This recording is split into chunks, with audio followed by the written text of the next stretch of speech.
Bapak dan Ibu sekalian, perkenalkan saya Junmoy, Sales dan Marketing Division Head Prodata Sistem Teknologi. Time is money. Ada cara yang lebih cepat untuk dapat memahami solusi Manage Engine, yaitu dengan meluangkan waktu maksimum 30 menit saja. Prodata Education Video sudah tersedia untuk solusi Service Desk Plus, AD Audit Plus, AD Manager Plus, Endpoint Central, Active Directory Management, Vulnerability Manager Plus, and coming soon other videos. Semua presentasi kami dikemas dalam bahasa yang mudah dipahami. Tunggu apa lagi? Let's get started.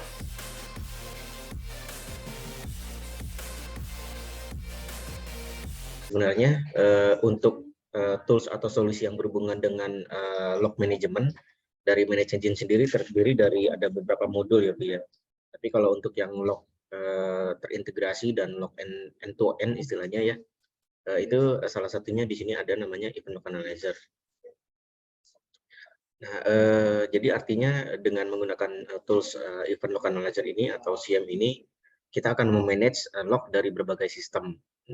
Apakah itu server, network device, aplikasi, database, terus juga log dari sistem-sistem yang lain nanti akan kita bisa manage dalam satu tools analitiknya, yang nanti outputnya kita bisa keluarkan dalam bentuk report, lalu kita bisa keluarkan juga dalam bentuk alert notifikasi, yang nanti kita juga bisa korelasikan dari satu log dengan log yang lain supaya kita bisa simpulkan bahwa misalkan ada satu kejadian nanti bisa muncul di bagian correlation juga.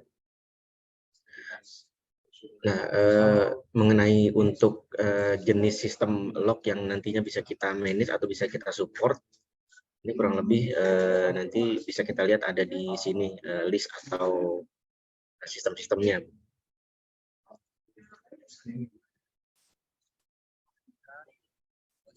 Kita bisa lihat di sini, ini kira-kira semua jenis sistem log yang nantinya bisa kita manage di dalam Event Log Analyzer. Jadi berbagai jenisnya, salah satunya di sini berkaitan sama Windows infrastruktur ya.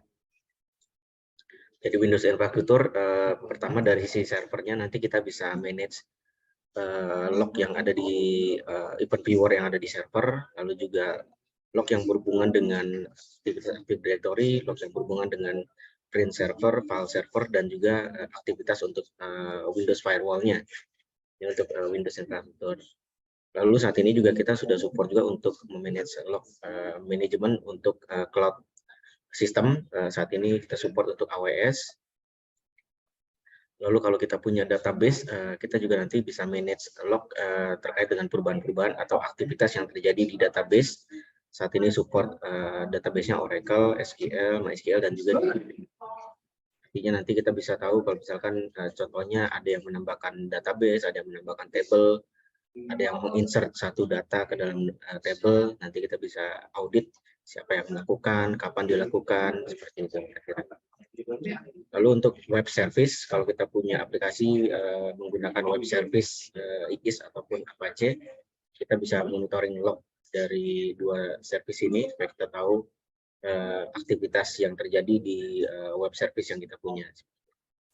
Untuk network device atau perangkat-perangkat jaringan seperti router, switch, firewall, ataupun load balancer, ataupun perangkat-perangkat yang lain.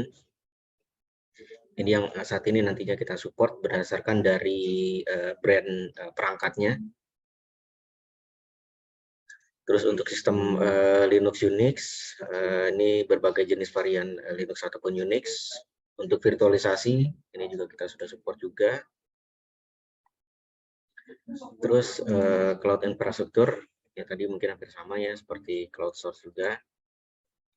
Terus sistem-sistem log yang lain, kalau kita punya sistem log yang sifatnya apa ya, bisa dibilang custom, kita punya perangkat yang belum ada template-nya, kita juga bisa support untuk bisa dilempar syslog-nya untuk diarahkan ke event organizer, dan nantinya kita bisa olah menjadi custom reporting. Oke, nah kira-kira ini jenis-jenis sistem ataupun perangkat yang nantinya bisa kita manage di dalam event organizer. Untuk metode pengambilan lognya sendiri ada berbagai macam juga. Yang pertama ada kalau untuk yang berbasis Windows infrastruktur seperti Windows Server ataupun SQL Database, dia kita bisa pakai metode untuk menggunakan patching. Jadi dia event organizer yang akan ngambil lognya.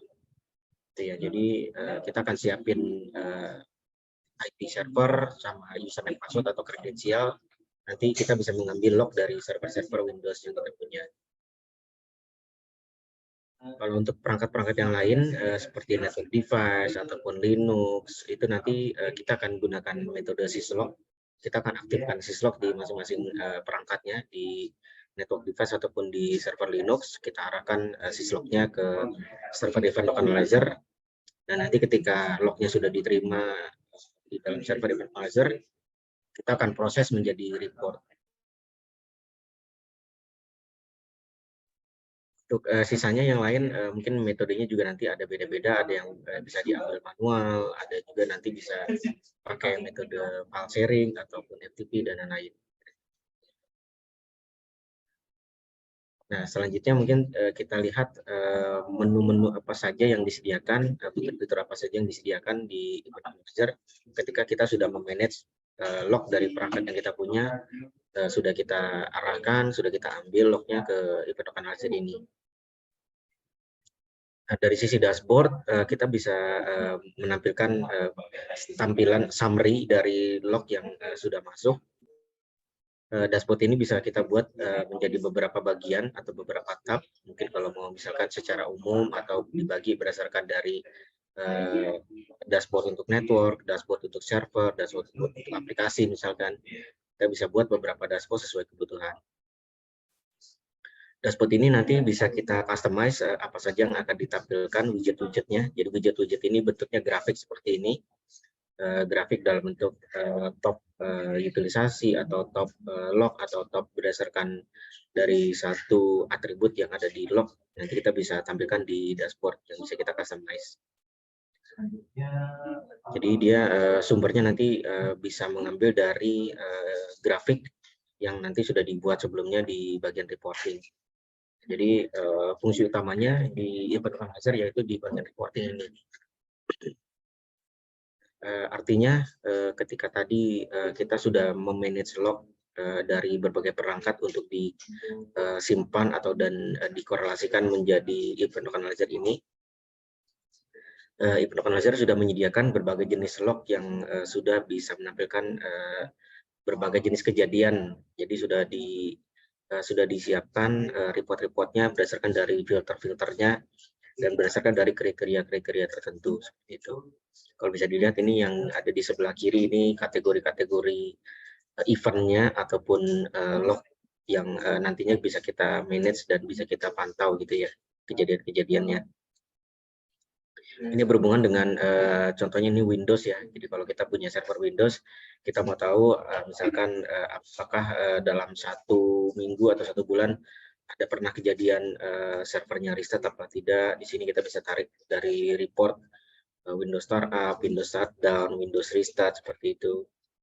Terus kejadian-kejadian lain mungkin terkait dengan perubahan registry. Misalkan kita mau tahu apakah ada terjadi penambahan registry baru, perubahan value atau registry string baru yang ada di registry, kita bisa tampilkan report-reportnya. Nah, bentuk atau format reportnya kurang lebih seperti ini ya. Jadi di dalam report yang ditampilkan ada 2 informasi. Pertama dari analisa atau analitik dalam bentuk chart seperti ini, dan juga biasanya di bawahnya ada datanya atau value ataupun tabelnya gitu ya. Jadi misalkan dari satu log kita punya kita tarik misalkan ada periode waktunya 1 minggu atau 1 bulan, dia akan keluarkan berapa jumlah lognya seperti itu. Misalkan Ini berdasarkan dari device-nya atau berdasarkan dari atribut-atribut yang ada di log. Kita keluarkan di chart supaya kita tahu seperti apa trennya, seperti itu. Lalu di bawahnya ini data mentah yang dari log yang tadi sudah diterima oleh sistem. Lognya akan diparsing dan akan diambil informasi-informasi yang penting. Jadi salah satu informasi yang pentingnya bisa dilihat di sini. Ini kita bisa ambil informasi tanggal, informasi device, informasi atribut-atribut yang lain sesuai dengan event yang nanti akan diproses. Oke, nah, jadi inilah bentuk salah satu reportnya. Jadi bentuknya report-report yang lain mungkin hampir sama.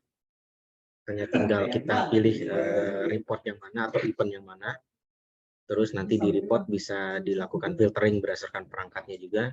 Misalkan kalau kita mau tarik hanya report dari perangkat tertentu aja, bisa kita filter berdasarkan log source atau perangkatnya. Terus ada lagi nanti filter-filter tertentu yang bisa kita tambahkan juga. Kita mau cari berdasarkan dari atribut yang sudah ada, dan kita filter lebih dalam lagi. Kita bisa gunakan custom filter yang disediakan. Tadi juga kita lihat ada fitur periode waktu yang artinya di mana si event localizer ini akan menyimpan data historical dari log sesuai dengan berapa lama kita mau menyimpannya. Misalkan kita mau menyimpan 1 bulan, 2 bulan, kalau misalkan lebih dari beberapa bulan, biasanya kita sarankan untuk gunakan fitur archive, seperti itu. Lalu pastinya nanti reportnya juga bisa diekspor juga ke PDF ataupun ke CSV kalau kita mau simpan reportnya. Oke, dan juga reportnya bisa dikirim otomatis dengan menggunakan fitur schedule report juga di sini. Nah, kira-kira mungkin sekilas seperti ini. Kalau kita mau lihat satu-satu reportnya mungkin cukup banyak ya. Ini contohnya untuk satu Windows saja ada lebih dari 100 report mungkin ya, untuk Windows sistem aja di sini. Untuk sistem yang lain, kalau kita punya server Linux juga, kita juga bisa ini log-log yang nanti akan bisa kita monitor dan kita pantau event apa saja atau kejadian apa saja yang terjadi di server Linux-nya. Terus untuk network device, ini lebih lengkapnya bisa dilihat di sini, ada berbagai jenis perangkat network device.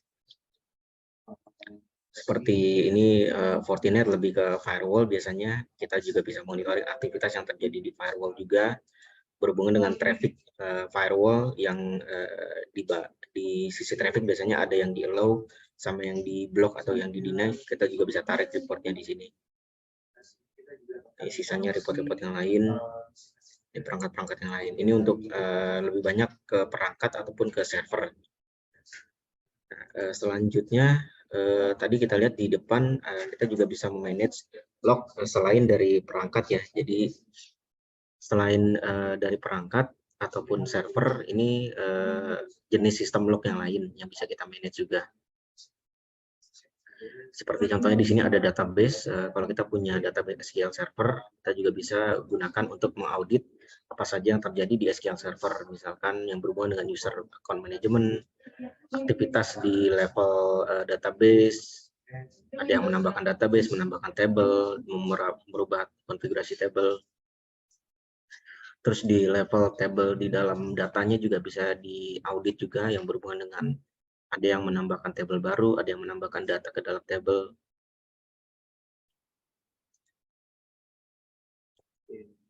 Nah, kira-kira untuk database, ini untuk log management untuk terminal, ada juga untuk web service. Kalau kita punya web service menggunakan IIS, ini aktivitas ini berhubungan dengan akses ke dalam web service-nya ya, dari IP berapa, terus client IP-nya, dan juga pakai browsernya apa di sini. Jadi kita bisa tahu tren dan juga report yang berhubungan dengan web service IIS kita seperti ini.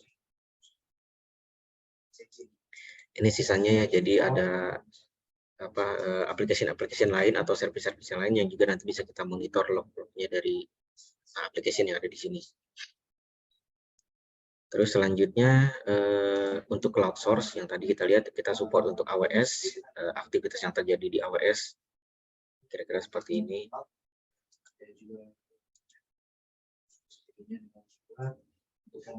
Report yang berhubungan dengan AWS. Terus selanjutnya report yang berhubungan untuk aktivitas yang terjadi di server yang berhubungan dengan file management. Jadi kalau kita punya server baik itu Windows ataupun Linux, kita mau tahu apa saja yang terjadi di level filenya. Ini report-reportnya untuk Windows ataupun Linux hampir sama.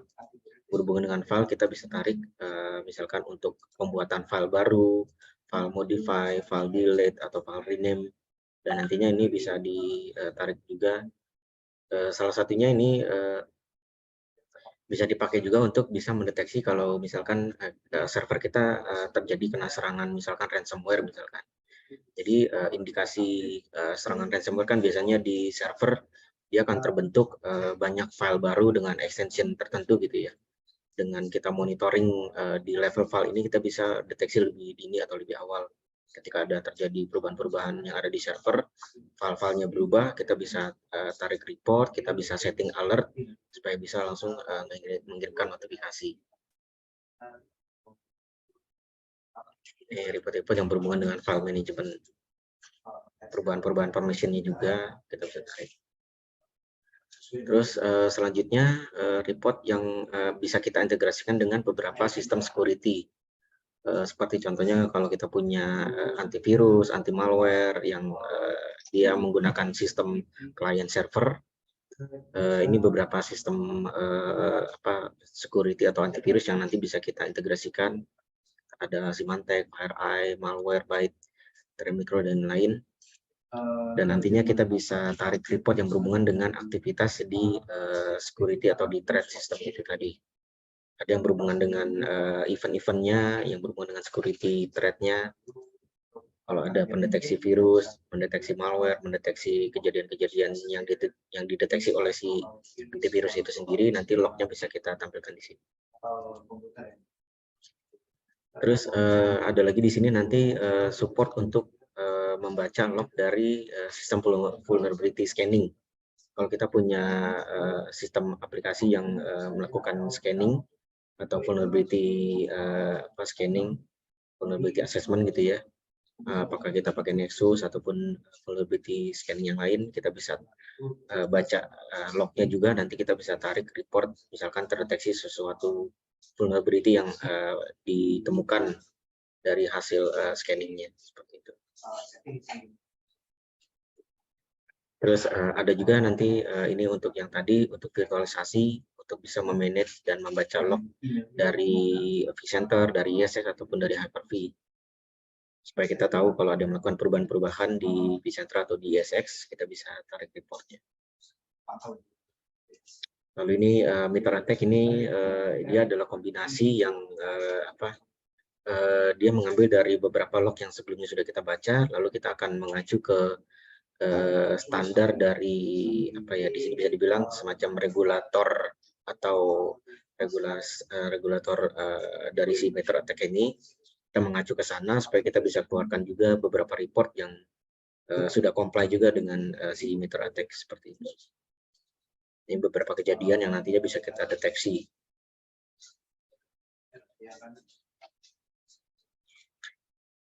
Nah, kira-kira ini report-report yang disediakan ketika kita sudah memanage berbagai jenis log yang nantinya log tersebut akan disimpan dan diolah menjadi report, di parsing data-data informasinya dan dikeluarkan jadi report yang bisa kita baca. Oke, di luar itu kalau tadi misalkan kalau kita punya sistem yang belum disupport di event analyzer ini, atau mungkin kalau kita butuh sesuatu report yang belum disediakan, kita juga nanti bisa menggunakan ada fitur untuk custom report. Jadi custom report ini kita bisa membuat report baru dengan filter-filter ataupun kriteria yang nanti akan kita bisa buat, dan kolom-kolom ataupun atribut-atributnya nanti bisa kita pilih sesuai dengan log custom yang nanti bisa kita olah seperti itu. Oke, selanjutnya kita lihat untuk yang compliance. Jadi sebenarnya untuk compliance ini dia berbasis dari report juga ya. Jadi compliance ini dia kumpulan dari report-report yang sebelumnya sudah kita lihat di menu report. Lalu dia akan semacam digrupin atau dikelompokkan report-report tersebut sesuai dengan standar compliance yang disediakan atau yang biasa kita pakai nanti. Kalau mungkin contohnya kita biasanya mengacu ke ISO 27001. Jadi di ISO 27001 dia punya kayak standar ataupun manualnya ya, log apa saja yang nanti diperlukan untuk dimonitor atau di-manage sesuai dengan standarnya ISO 27001. Ini contoh-contoh log yang nanti sesuai dengan standarnya mereka gitu. Jadi dia ada bagian-bagiannya atau ada kontrolnya, ada kontrol A921 ini berhubungan dengan user registration. Jadi ketika ada pembuatan akun baru, user management baru, kita bisa tarik reportnya. Terus untuk regulation ataupun kontrol yang lain berhubungan sama aktivitas pemakaian SSH, pemakaian login dan lain-lain. Jadi ini kita sudah mengacu ke kontrol ataupun regulasi dari si ISO 27001 supaya kita juga bisa keluarkan report-reportnya gitu. Jadi masing-masing report ini nanti akan mengeluarkan datanya. Kita bisa tarik masing-masing report yang ada di compliance ini. Ataupun kalau kita mau lihat dalam bentuk summary atau overview gitu ya, kita bisa sediakan juga dalam bentuk semacam dashboard juga di sini. Jadi untuk standar compliance ISO 27001 ini dashboardnya yang bisa kita tampilkan. Dia overview gabungan dari beberapa report dalam bentuk chart seperti ini. Dan ini bisa kita tampilkan juga. Terus selanjutnya kita masuk ke menu search. Jadi menu search ini bisa kita pakai atau biasanya kita gunakan juga untuk melakukan troubleshooting atau melakukan forensik. Jadi misalkan kita ada terjadi sesuatu kejadian di salah satu perangkat ataupun di salah satu sistem yang kita punya, kejadiannya udah terjadi mungkin gitu ya, kita mau cari tahu apa yang terjadi di perangkat tersebut berdasarkan dari log yang sudah di-manage sebelumnya oleh si event organizer ini. Jadi dengan kita menampilkan lognya, kita bisa tampilkan misalkan kita keluarkan dulu semua log yang dipunya, sambil kita nanti kita bisa filter, misalkan kita mau cari berdasarkan event ID, berdasarkan dari sesuatu atribut yang ada di dalam satu log yang ada di apa yang sudah terbaca di sini, kita bisa cari dan kita bisa lakukan gunakan fitur filter yang disediakan, baik filter yang menggunakan basic seperti ini atau filter-filter yang lebih advance dengan menggunakan custom multiple kriteria seperti ini. Jadi dengan fitur search ini kita bisa mencari log berdasarkan dari kejadian-kejadian yang nanti kita mau lakukan atau pencarian. Oke, dari hasil pencariannya ini juga nanti bisa disimpan atau bisa diekspor juga data pencariannya atau data search-nya menjadi report juga ke PDF atau ke CSV.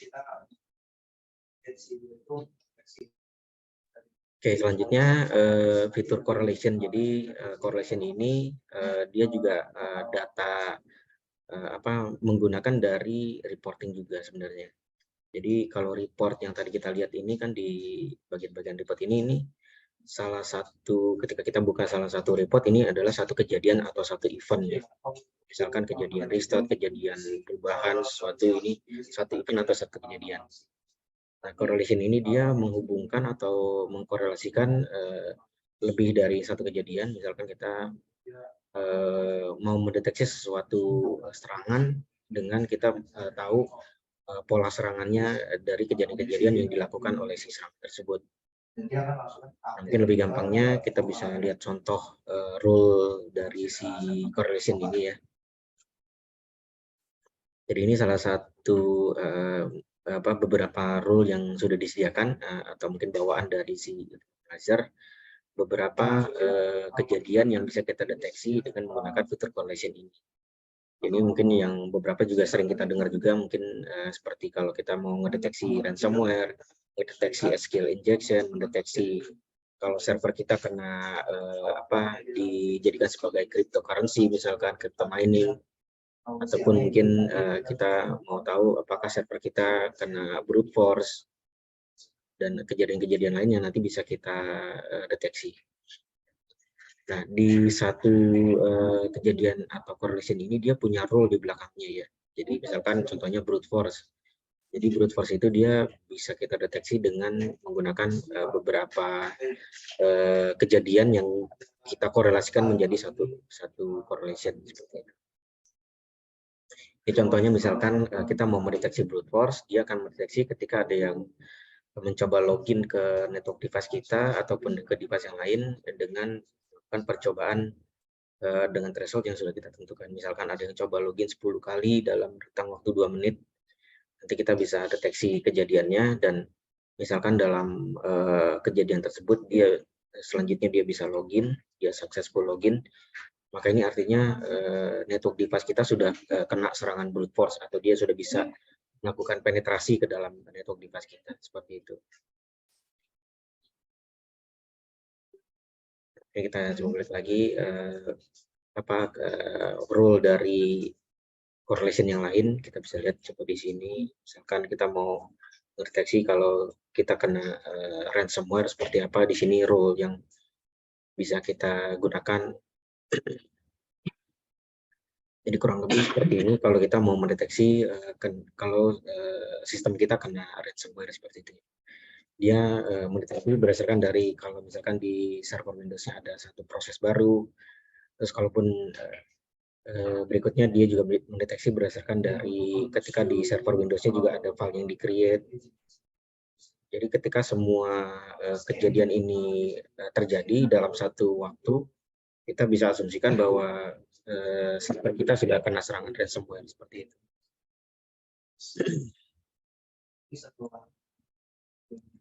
Oke, nah artinya nanti sistem correlation ini akan mendeteksi dari rule yang tadi sudah kita lihat. Ketika ada terjadi pendeteksian, nanti kita bisa lihat di tampilan correlation atau di dashboard yang ada di sini. Jadi misalkan kita mau tahu kejadian ransomware ini berapa kali kejadian dalam 1 bulan, brute force dan lain-lain. Nah, selain kita tampilkan di aplikasi atau di dashboard, nanti correlation ini juga bisa di-trigger untuk bisa mengirim notifikasi dan alert juga. Jadi nanti kita akan masuk ke fitur alert ini, di mana alert ini bisa di-trigger dari report yang tadi, ketika ada satu event report yang mungkin kritikal yang kita mau aktifkan sebagai alert, nanti bisa dibuatkan alert profile-nya. Jadi alert profile itu bisa datang dari report, bisa juga datang dari correlation tadi. Oke, nah itu tadi kalau untuk report. Dan kalau kita mau trigger dari correlation, ya kita bisa aktifkan ketika terjadi ada serangan tadi, misalkan brute force ataupun ransomware, kita aktifkan untuk alert notifikasi. Ya, untuk penggunaan dari memori. Di dalam fitur alert notifikasi, action yang bisa kita lakukan, ini ada beberapa action yang nantinya bisa kita jalankan. Pertama, notifikasi ya. Jadi untuk notifikasi bisa kita jalankan ada 2, ada email sama SMS. Bisa kita trigger notifikasi. Lalu ada lagi nanti salah satu fungsi action-nya, yaitu ada namanya fitur workflow. Jadi fitur workflow ini bisa membantu kita menjalankan serangkaian action. Contohnya misalkan ketika terdeteksi ada satu kejadian, kita mau jalankan serangkaian action. Misalkan kita matiin prosesnya, kita matiin service, kita munculin pop-up alert. Ini nanti action-action yang lain yang bisa kita jalankan selain notifikasi trigger ya, atau alert bentuk notifikasi. Kita bisa, ini contohnya aja, bisa melakukan blok USB, kita bisa disable komputernya di AD, terus kita matiin proses, stop start service misalkan. Lalu mungkin nanti ada workflow lain yang bisa kita tambahkan, kalau kita bisa buatkan flow-nya di sini. Kira-kira flow-nya.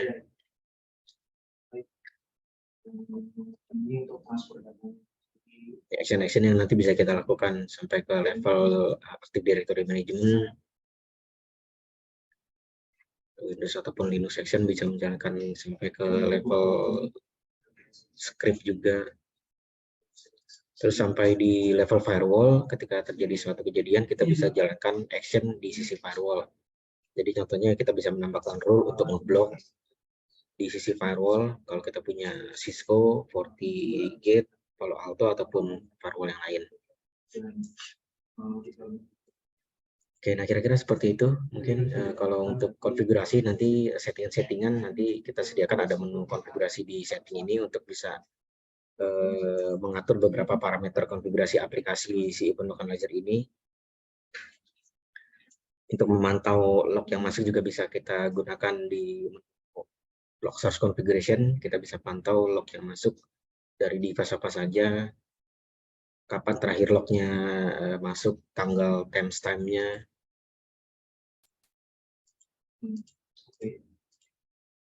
Dan juga ada konfigurasi-konfigurasi lain yang berhubungan dengan akses ke dalam aplikasi, konfigurasi retensi dan lain-lain. Ini konfigurasi di sisi admin atau settingan.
Bapak dan Ibu sekalian, Prodata juga aktif menyelenggarakan Prodata Virtual Classes. Prodata Product Update Solution for Managed Engine. Webinar in Bahasa. Webinar Collaboration with Principal dan seminar. Kesemuanya ini pastinya akan membawa banyak sekali manfaat, khususnya untuk Bapak dan Ibu sekalian yang sudah IT minded. Bapak dan Ibu dapat memfollow Prodata, LinkedIn, Prodata YouTube, Prodata Instagram, agar jangan sampai ketinggalan latest update news dari kami. Sampai jumpa pada video Prodata berikutnya. Jangan lupa klik subscribe untuk video edukasi berikutnya.